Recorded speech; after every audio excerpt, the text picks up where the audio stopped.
I started the channel in Austin. I grew it to 8 million followers. I go all over the country just asking business owners their best advice to new entrepreneurs. Could I get 1 minute of your time real quick? Real quick. TV와 레스토랑 기업가. How long have you been an entrepreneur for? My whole life. What's the greatest lesson you learned about entrepreneurship? A lesson you learned that somebody will not Take care learn. of your people. And the worst thing you can have is have a big corporation take over the company and try and homogenize everything. It doesn't work because they don't care about the staff. You take care of your people, you're going to be successful. Is that what happened to you? Yeah, they bought us out. Yeah, I made great money, but In terms of revenue, what was the most amount of money that you made in a single year? TV stations were doing 30, 40 million. The restaurant was doing 5 million. Did you ever lose money? Oh, God, yeah. I had businesses that didn't work. I always tried to have 3 sources of income, 3 different businesses in different categories working to make money. But a lot of people would say don't diversify. How do you feel about that? They're wrong because you don't want to have the old classic, don't put all your eggs in one basket. I was in the restaurant business, I was in the farming business, and I was in the television business. Did you come from a lot of money? No, I grew up on a farm. Yeah. So what was the turning point to financial freedom? What did you see that made you want to go out and build a big $1 million business? Well, my dad was a farmer. He took a risk every day. How old are you now? I'm almost 70. No, you're not. Are you Yeah. actually? I'll be 70 next year. Are you serious? Real quick, come here. If you lost everything tomorrow, could you make it all back? Oh, God, yeah. As a multiple 8-figure earner, what was the best financial advice you ever received? So when you partner with somebody, we call it the call because any business is going to need cash flow at some point. If your partners can't make the call, when you say, hey, we all need to put in whatever the amount is, if you can't make that call, they don't need to be your partner. But you were never afraid to take on debt as a business owner. Oh, God, no. Why not? Because it was a different time. You can't do it now. Banks don't do that anymore. I literally walked into a bank on Saturday and met with the president of the bank on a day he was off and got a loan for $550,000 and opened my first business. Thank you so much for your time, sir. All I right, guys. appreciate you. Have a great day, sir. Thank you. 디지털 마케팅사 사장. Dope, man. So how long have you been an entrepreneur for? For about 3 or 4 years, man. Over these 4 years, what was the most amount of money that you made in a single year? It's going to be my current year. I'm making a few million this year, bro. Yeah. Give me a range. 45. $4 to $5 million. Yeah. As a multiple 7-figure entrepreneur, what is the best financial advice that you ever received? Leverage debt.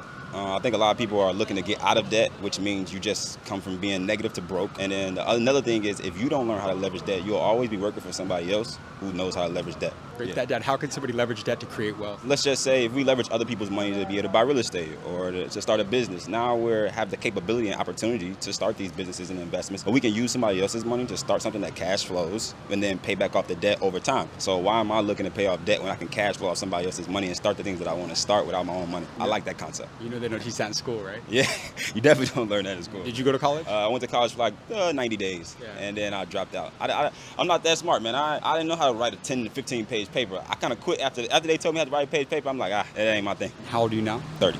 30. Yeah. And how old were you when you became a millionaire? Like 27. Do you come from a lot of money? Nah, I don't. My father died in a car crash when I was a kid, like 1 year old, and my mom, she got taken in jail for a few years as well. So What was the turning point to financial freedom? one thing that I know is that everybody do is say that stuff is hard. Starting a business is hard. Investing is hard. Like getting your credit together is hard. Well, it's hard being broke. It's hard being in the same position year after year after year. 배우, 전 프로레슬러. Don't know. I'm in entertainment. I was a professional wrestler before I was an actor. How long have you been in the entertainment business for? Shit, man, about 25 years. Throughout your career, what was the most amount of money that you made in a single year? Man, I'm not gonna say, but it's to me it's a lot of money, but I don't want to say it.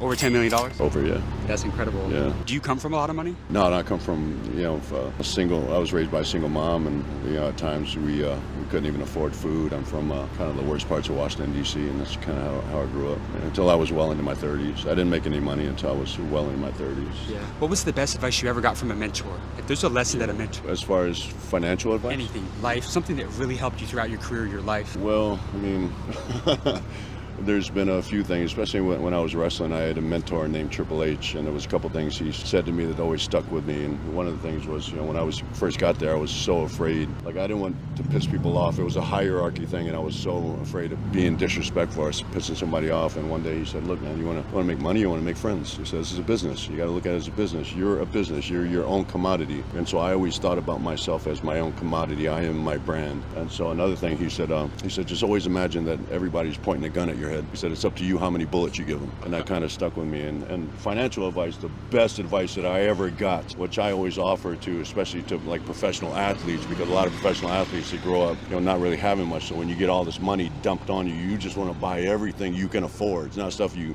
need, it's just stuff you want. And the best advice that I ever got was actually from The Undertaker, another wrestler, but he said it was advice he got from his father. He said, always live beneath your means. And I learned that the hard way when I was in wrestling. I came out of wrestling, I literally lost everything. I went, I had nothing. My house got foreclosed on, but I had a second opportunity to be successful in the film industry. And so now it's like, like every once in a year, I'll buy something that I want, not something I need, because I've worked really hard and I know that I can afford it, but I'm still believe like I will live beneath my means. I know I can live more lavishly, more luxuriously, but I will live beneath my means, because now that money in the bank means more to me than something that I don't really need. Like I don't need a Bugatti. I'd love to have a Bugatti, but I'm not paying $5 million for a car because I don't need one. Entertainment's very competitive. What did you do to stand out in this industry? What did you do differently from 99% of other people in entertainment that made you become the top 1%? You got to weed through people, and you're not going to like everybody in the world, but can you do business with somebody? Like I can do business with people I don't necessarily like, and I understand that this is a machine. People will use me to make money, and I will not use people to make money, but this in the entertainment industry, like people will do business with you if you can generate money for them. And I will do business with them. They can generate money from me. So it's all a trade-off. It's got to be about who are you willing to do business with. And a lot of times you're not going to like people that you have to do business with. Thank you, my friend. 사업 전문가. Excuse me, sir.